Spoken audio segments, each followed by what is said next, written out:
오늘의 말씀은 마태복음 4장입니다. 1절에서 11절까지 함께 보겠습니다. 마태복음 4장 1절에서 11절까지입니다. 우리 한 절씩 교독하시고 마지막 합동하겠습니다. 공독합니다. 그때 예수께서 성령에게 이끌리어 마귀에게 시험을 받으러 광야로 가사 시험하는 자가 예수께 나와서 이르되 내가 만일 하나님의 아들이거든 명하여 이 돌들로 떡덩이가 되게 하라.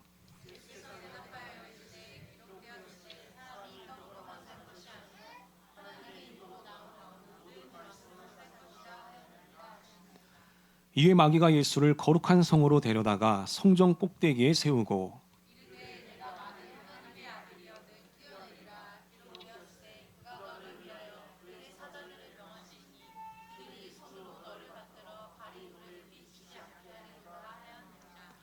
예수께서 이르시되 또 기록되었으되 주 너의 하나님을 시험하지 말라 하였느니라 하시니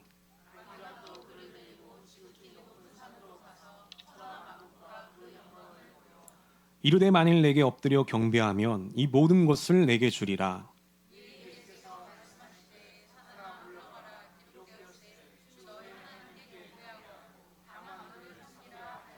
합독합니다. 이에 마귀는 예수를 떠나고 천사들이 나와서 수종드니라. 아멘. 오늘 예배 나오신 여러분 모두에게 우리 하나님의 평강과 도우심이 늘 가득하시길 우리 주 예수님의 이름으로 간절히 축원하겠습니다. 우리 한번 고백해 보겠습니다. 하나님이 인도하십니다. 하나님이 도와주십니다. 하나님이 응답하십니다. 이런 하나님의 은혜와 사랑이 오늘 이 예배와 말씀을 통해서 이루어지시기를 주님의 이름으로 축복하겠습니다. 오늘은 세 가지 시험이 우리에게 주는 교훈, 두 번째 시간을 갖도록 하겠습니다. 지난 시간에 우리는 예수님이 받으셨던 첫 번째와 두 번째 시험을 살펴봤습니다. 여러분, 첫 번째 시험이 무엇이었죠? 바로 돌을 떡으로 만들어서 먹으라였습니다. 자, 예수님은 지금 40일을 금식하셨습니다. 아마 온몸에 허기가 감돌았을 것입니다. 자, 그 순간, 그 당시 예수님에게 가장 필요한 것은 단연코 음식이었을 것입니다. 그래서 적절한 음식을 통해서 예수님의 육신의 필요를 채우는 그런 아주 중요한 순간이었다는 것입니다. 자, 그런데 그런 중요한 순간에, 그 절박했던 순간, 그 절실한 순간에 누가 찾아왔던 것이죠? 마귀가 찾아왔다는 것입니다. 마귀가 찾아와서 이제 이 돌들을 떡으로 만들어서 먹어라, 그렇게 제안했던 것입니다. 여러분, 가만히 생각해 보면요, 이 마귀의 제안은 굉장히 합리적인 제안이었습니다. 자, 예수님 금식했기 때문에 광야에서 금식했잖아요. 돈이 없었죠. 또 기력도 없었습니다. 설령 마을에 음식이 있다 하더라도요, 그 마을까지 걸어갈 여러분 체력과 여력도 없었어요. 자, 그렇다면 예수님이 음식을 섭취할 수 있는 가장 신속한 방법은 무엇이었겠습니까? 마귀의 말대로 지천에 널려 있는 그 돌들을 떡으로 만들어서 먹는 방법이었을 것입니다. 예수님에겐 그런 능력이 또 있었잖아요. 그냥 그 돌을 떡으로 만들어 먹으면 가장 신속하고 효과적이게 음식을 먹을 수가 있었다는 것입니다. 이처럼 마귀의 제안은 굉장히 설득력이 있었던 제안이었던 것입니다. 자, 그런데 놀랍게도 예수님은 그 마귀의 제안을 물리치셨다는 것입니다. 마귀의 제안이 합리적이고 설득력이 있었음에도 불구하고 마귀의 제안을 선택하지 않았다는 것입니다. 마귀의 제안을 물리치시고요, 하나님이 더 기뻐하시는 방법을 선택하셨다는 거예요. 자, 하나님이 더 기뻐하셨던 방법이 무엇이었을까요? 자, 그것이 바로 이것이었죠. 끝까지 하나님을 신뢰하는 것이었습니다. 우리 한번 따라해 보겠습니다. 끝까지 하나님을 신뢰하는 것입니다. 여러분, 예수님의 배를 굶기신 분이 누구라고 했죠? 성령님이었습니다. 성령께서 예수님을 광야로 인도했기 때문이죠. 그러니까 예수님을 금식하게 하신 분이 하나님이셨다는 것입니다. 그러면 그 굶겨진 배를 채우시는 분도 누구라는 겁니까? 역시 하나님이라는 겁니다. 하나님이 시작하셨으니까 하나님이 선하게 마무리해 주실 것이다, 이런 믿음이 예수님에게 있었던 것입니다. 그래서 마귀의 그 설득력 있는 제안을 물리치고 하나님이 더 기뻐하시는 방법을 선택하셨다는 것입니다. 여러분, 예수님은요, 마귀의 제안대로 할 수 있었습니다. 진짜 그 돌들을요, 떡으로 만들어서 먹을 수 있었습니다. 여러분, 비단 떡만 만들 수 있었겠습니까? 온 땅에 있는 산의 진미들을 다 만들어서 드실 수도 있었을 겁니다. 그런데 우리 예수님께서는 그런 마귀의 속삭임에 귀 기울이지 않았다는 거예요. 또 자기 능력을 의지하지도 않았다는 것입니다. 우리 예수님의 선택은요, 하나님을 끝까지 신뢰하면서 우리 하나님께서 채우시기까지를 기다리셨다고 하는 것입니다. 그래서 예수님이 이렇게 말씀하셨어요. 자, 사람은 떡으로만 사는 것이 아니고 우리를 완전한 길로 인도하시는 하나님의 말씀으로 사는 것이다. 이렇게 말씀했다는 것입니다. 여러분, 이게 무슨 말일까요? 예수님이 이렇게 유명한 말씀하셨는데 이 말씀이 도대체 무슨 말일까요? 이 말씀의 본질이 무엇일까요? 여러분, 이 말씀은요, 떡에 끌려다니는 삶을 살지 말라는 것입니다. 한 번 더 따라해 보겠습니다. 떡에 끌려다니지 맙시다. 한 번 더, 떡에 끌려다니지 맙시다. 다시 말해서 오장육부에 끌려다니는 삶을 살지 말라는 것입니다. 여러분, 우리가 오장육부에 끌려다니는 삶을 살게 되면 예수님과 같은 선택을 할 수 없어요. 끝까지 하나님을 신뢰할 수 없습니다. 끝까지 하나님의 말씀을 기다릴 수가 없어요. 그저 오장육부가 시키는 대로, 오장육부가 원하는 대로 우리는 선택을 하게 될 것입니다. 돌이 있고 나에게 능력이 있으면 우리는 그 돌을 떡으로 당장 만들어 먹게 될 것입니다. 그래서 여러분, 사람은 떡에 의해 사는 것이 아니라 하나님의 입에서 나오는 모든 말씀에 의해서 살아가는 것이다. 예수님께서 그렇게 말씀해 주셨던 것이죠. 말씀이 이끌어가는 대로, 우리의 오장육부가 이끌어가는 것이 아니라, 떡이 이끌어가는 것이 아니라 하나님의 말씀이 이끌어가는 대로, 그 말씀이 채워주시는 대로 우리가 삶을 살아야 한다. 예수님께서 그것을 가르쳐 주셨던 것입니다. 그것이 바로 첫 번째 시험의 핵심이었던 것입니다. 저는 여러분 모두가 그런 인생 살게 되시기를 주님의 이름으로 간절히 축원하겠습니다. 하나님을 끝까지 신뢰하며 기대하는 삶, 우리가 그렇게 살아갈 때 여러분, 종국에는 하나님이 우리 안에 더 풍성한 것들을 채워주시게 될 줄로 믿습니다. 그런 은혜가 저와 여러분 가운데 있게 되시기를 주님의 이름으로 간절히 축원하겠습니다. 자, 그 다음 두 번째 받으셨던 시험은 무엇일까요? 여러분, 두 번째 시험은요, 성전 꼭대기에 서 있었죠. 마귀가 예수님을 성전 꼭대기에 데리고 갑니다. 그리고 거기에서 뭐라고 얘기하냐면 뛰어내리라고 얘기해요. 자, 그러면서 성경 말씀을 인용하죠. 그것이 바로 시편 91편의 말씀이었습니다. 여러분, 시편 91편 말씀이 무슨 말씀이죠? 하나님의 보호하심과 지켜주심에 관한 말씀입니다. 하나님은 당신의 백성들과 자녀들을 지켜주신다는 거예요. 마귀가 그 말씀을 들이대면서요, 이렇게 하나님의 말씀이 있지 않느냐, 너가 한번 뛰어내려봐라. 그래서 진짜 이 말씀이 이루어지는지를 너가 한번 증명해봐라. 이게 두 번째 마귀의 시험이었던 것입니다. 여러분, 사실 그때도요, 예수님은 마귀의 말대로 뛰어내릴 수 있었어요. 진짜 뛰어내려서 하나님의 말씀의 그 사실성, 그 진실성을 증명해 보일 수 있었습니다. 검증해 보일 수 있었습니다. 그런데 우리 예수님께서는 그렇게 하지 않으셨다는 거예요. 여러분, 왜 그렇게 하지 않으셨을까요? 왜 예수님 뛰어내려서 그 말씀의 사실성을 왜 증명해 보이지 않으셨을까요? 여러분, 우리가 한번 생각해 보겠습니다. 여러분, 마귀의 제안대로 진짜 예수님께서 뛰어내려서 그 말씀을 증명해 보이셨다면 여러분, 사람들의 믿음은 더 좋아졌을까요? 사람들이 하나님을 더 잘 믿을 수 있었을까요? 말씀이 진실이고 사실이라는 것이 증명됐으니까 사람들이 하나님을 더 잘 믿게 됐을까요? 여러분, 얼핏 생각하면 그렇게 될 것만 같죠. 근데 우리가 가만히 생각해 보면 절대로 그렇게 되지 않는다는 것을 알게 됩니다. 여러분, 오히려 사람들은요, 하나님의 모든 말씀을 더 의구심을 가지고 바라보게 될 것입니다. 바로 사람들은 이렇게 생각할 것입니다. 자, 저 말씀은 증명이 됐는데 과연 이 말씀도 증명될 수 있을까?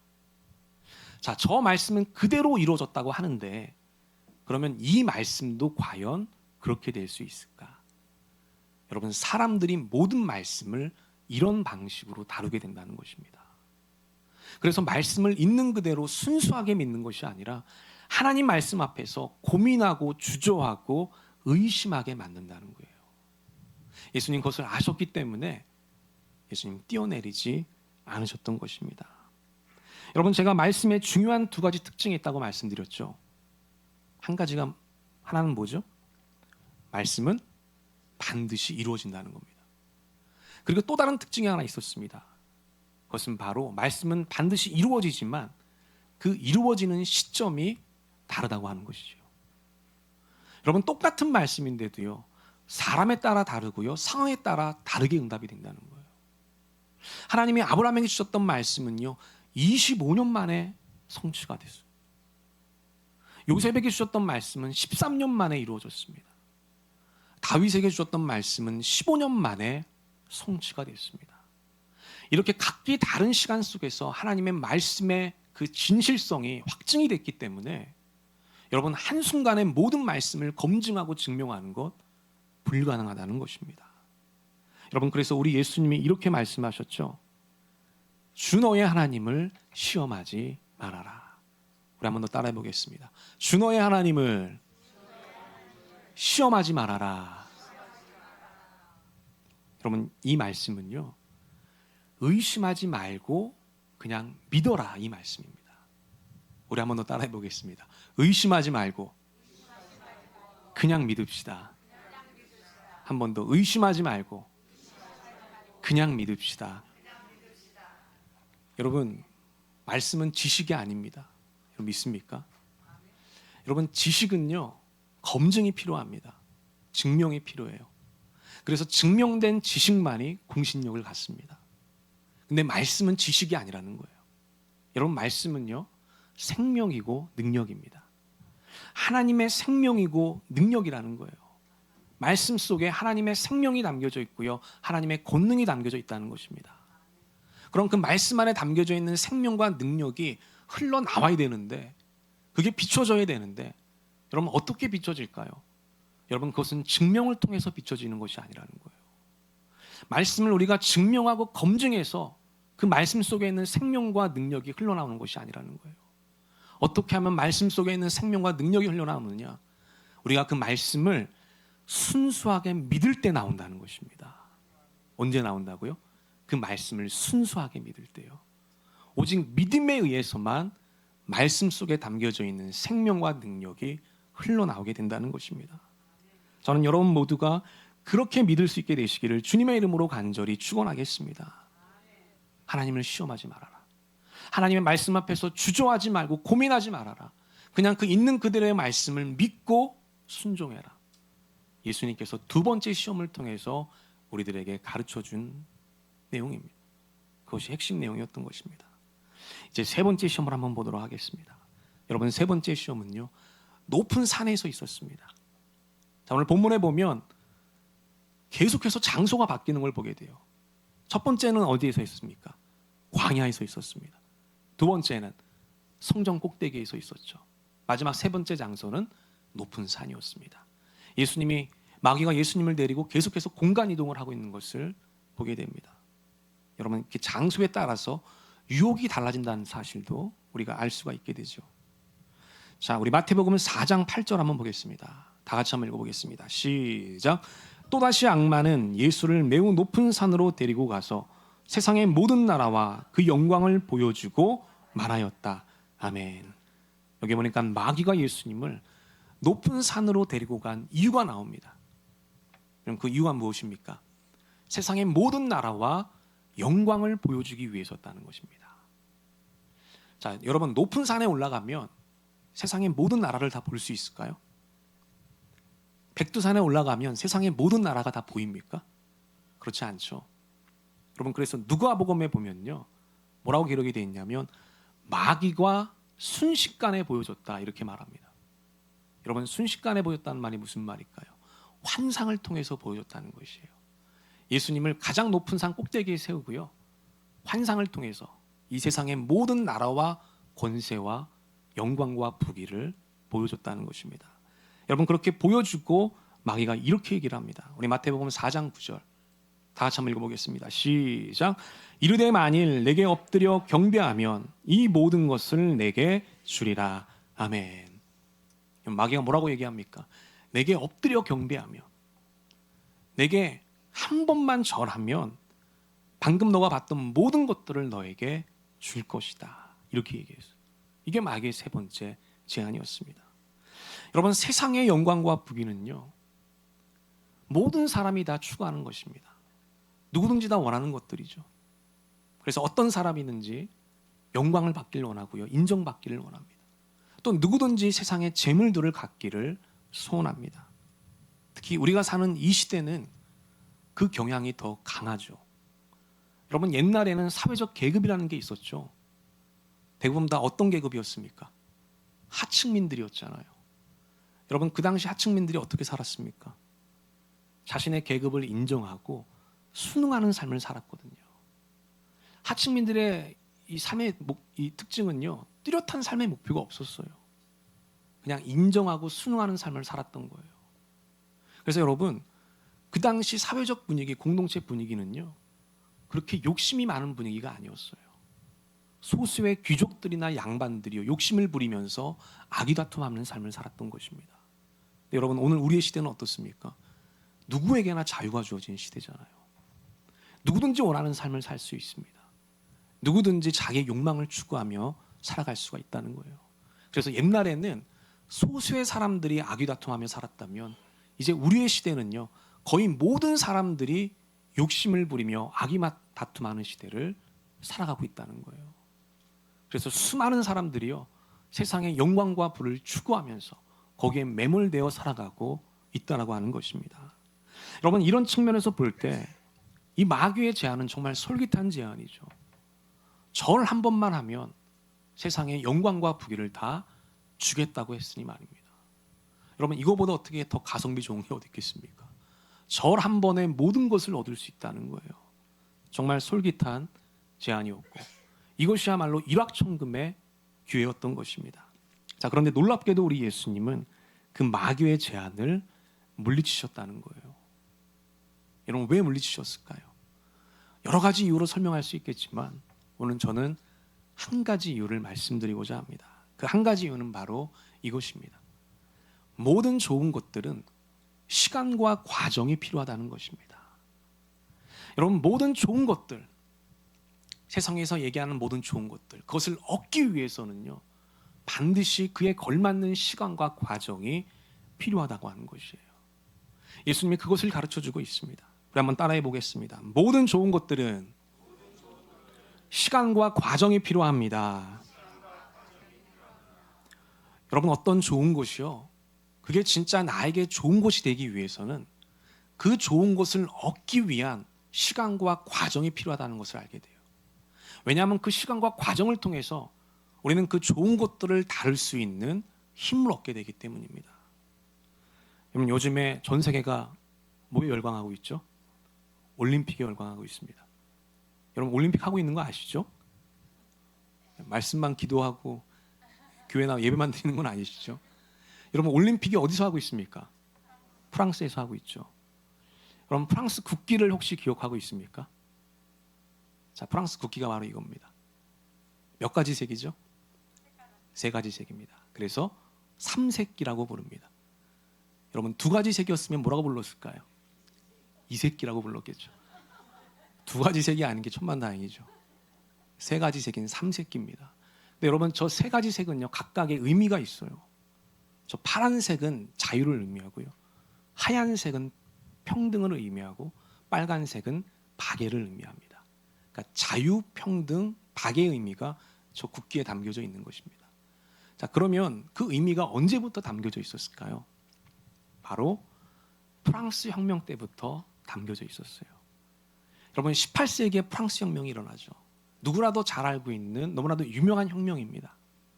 그 혁명의 이상이 바로 자유평등 박애였습니다. 그래서 시민들이 절대 왕정이었던 루이 16세를 몰아내고 더 민주적인 공화정을 세우게 됩니다. 여러분 문제가 하나 있었어요. 이게 뭐냐면 그들이 그토록 염원했던 공화정을 세웠는데요. 그 당시 지도자들은 이 공화정에 대한 준비와 경험이 부족했던 것입니다. 자, 어떻게 해서 혁명은 성공해서 혁명의 열매를 얻게 됐는데 그 열매를 다룰 만한 능력과 힘이 부족했다는 거예요. 여러분 어떻게 됐을까요? 지도자들이 갈등하고 분쟁하게 되고요. 나중엔 부패까지 하게 됩니다. 그래서 저 공화정을 유지할 수가 없었고요. 끝내는 저 공화정이 무너지게 되고 왕정보다 더 심한 황제정이 들어서게 됐다고 하는 것입니다. 여러분, 혁명은 성공적이었지만 너무나 갑작스러운 열매였기 때문에 그것을 유지할 만한 능력이 부족했다고 하는 것이에요. 그래서 언제나 좋은 것들은 그것에 걸맞는 시간과 과정이 필요하다는 사실을 우리가 다시 한번 배울 수가 있게 되는 것입니다. 여러분, 그래서 건강한 신앙인은요, 일확천금의 유혹에 빠지지 않는다는 거예요. 오히려 주 안에서 더욱 힘쓰게 되고요, 그 힘을 통해서 자라나게 된다는 것입니다. 그래서 고린도전서 15장 58절이 이렇게 말씀하고 있습니다. 우리 다 같이 한번 읽어보겠습니다. 시작. 그러므로 내 사랑하는 형제들아, 건실하며 흔들리지 말고 항상 주의 일에 더욱 힘쓰는 자들이 되라. 이는 너희 수고가 주 안에서 헛되지 않은 줄 알미라. 아멘. 여러분, 여기 보니까 견실하여 흔들리지 말라 이렇게 말하고 있잖아요. 무엇에 흔들리지 말라는 걸까요? 너희들이 힘쓰고 노력하는 것에 흔들리지 말라는 것입니다. 더욱 힘쓰는 자들이 되라 이렇게 말하고 있어요. 너희들의 수고가 주 안에서 헛되지 않게 될 것이다. 그렇게 성경은 말하고 있습니다. 여러분, 마귀는요, 우리들에게 늘 쉬운 길만 보여줍니다. 절 한 번만 하면 모든 것을 얻을 수 있다라고 우리에게 속삭입니다. 하지만 그것은 하나님의 방법이 아니라고 하는 거예요. 우리 하나님은 과정과 시간을 매우 중요하게 여기시는 분이라는 겁니다. 여러분, 그것은요, 우리가 창세기 1장을 통해서도 확인해 볼 수 있어요. 하나님이 세상을 창조하셨는데 여러분, 며칠 만에 창조하셨죠? 6일 만에 창조하셨어요. 여러분, 그것이 좀 이상하지 않습니까? 하나님은 한 번에 딱 하고 세상을 창조하실 수 있었습니다. 그럼에도 불구하고 6일이라는 시간, 그 과정을 하나님께서 통과하셨다는 거예요. 하나님께서 몸소 보여주신 사건이십니다. 하나님은 과정을 중요하게 여기시는 분이라는 사실을 우리들에게 보여줬던 것입니다. 여러분, 껍질을 나오고 이 나비가 되는 애벌레를 한번 생각해 보십시오. 여러분, 학자들이 실험을 했어요. 이 나비가 되는 애벌레 있잖아요. 그 껍질을 벗고 이제 나오게 되는데 그 시간이 생각보다 굉장히 깁니다. 물론 종마다 다르겠지만 보통 한 몇 시간씩이 걸려요. 근데 그때 이제 나오게 될 때 옆에 있는 사람이 그 껍질을 대신 벗겨줬습니다. 여러분, 어떤 일이 벌어졌을까요? 나비는 더 빠르게 나올 수 있었어요. 금방 나올 수가 있었습니다. 자, 그런데 날개가 완전히 펴지지 않았던 거예요. 자, 날개가 완전히 펴지지 않으니까요, 오랫동안 비행을 할 수 없었고요, 결국에는 생존 능력이 떨어지는 나비로 태어나게 됐다고 하는 것입니다. 오늘 여러분 가운데 어떤 소망이 있습니까? 오늘 여러분들은 어떤 바람과 목표를 가지고 살아가고 있습니까? 여러분, 그것이 좋은 것이면 좋은 것일수록 우리 하나님은 그것에 걸맞는 시간과 과정을 요구하신다고 하는 것입니다. 여러분, 그 시간과 과정을 잘 이겨내게 되시기를 주님의 이름으로 간절히 축원하겠습니다. 그 시간과 과정을 잘 통과하게 되시기를 주님의 이름으로 간절히 축복하겠습니다. 우리가 그렇게 할 때 우리는 더 온전한 존재가 될 수 있다라고 하는 것입니다. 여러분, 예수님도요, 마귀의 제한을 물리치셨죠. 그리고 우리 예수님도 자기 십자가를 지고 십자가를 통과하셨습니다. 그 고난과 죽음의 시간을 견디셨어요. 그리고 마침내는 부활하셔서요, 모든 영광과 존귀를 받으시게 됐습니다. 저는 우리 모두가 그렇게 살 수 있게 되시기를 주님의 이름으로 간절히 축원하겠습니다. 쉬운 길을 제시하는 마귀의 길을 뿌리치고요, 좁고 어려운 문이라도 진리의 길을 택하게 되시기를 주님의 이름으로 축원하겠습니다. 우리가 그렇게 울면서 씨를 뿌릴 때 하나님께서 부어주시는 기쁨의 단을 거두게 될 줄로 믿습니다. 새롭게 시작하는 이번 한 주 우리가 하나님을 바라보며 하나님과 동행하며 힘쓰고 기쁨으로 거두는 복된 한 주가 되시기를 우리 주 예수님의 이름으로 간절히 축원하겠습니다. 아멘. 우리 기도하겠습니다. 하나님 아버지, 오늘도 예배와 말씀을 통해 깨닫게 하시니 감사를 드립니다. 오늘 우리 각자에게 주신 말씀과 깨달음이 있다면 우리 심령에 잘 새기게 하여 주시고 이번 한 주도 그 음성 붙잡고 행복하게 살아가는 우리 모두가 되게 하여 주시옵소서. 예수님의 이름으로 간절히 기도합니다. 아멘. 우리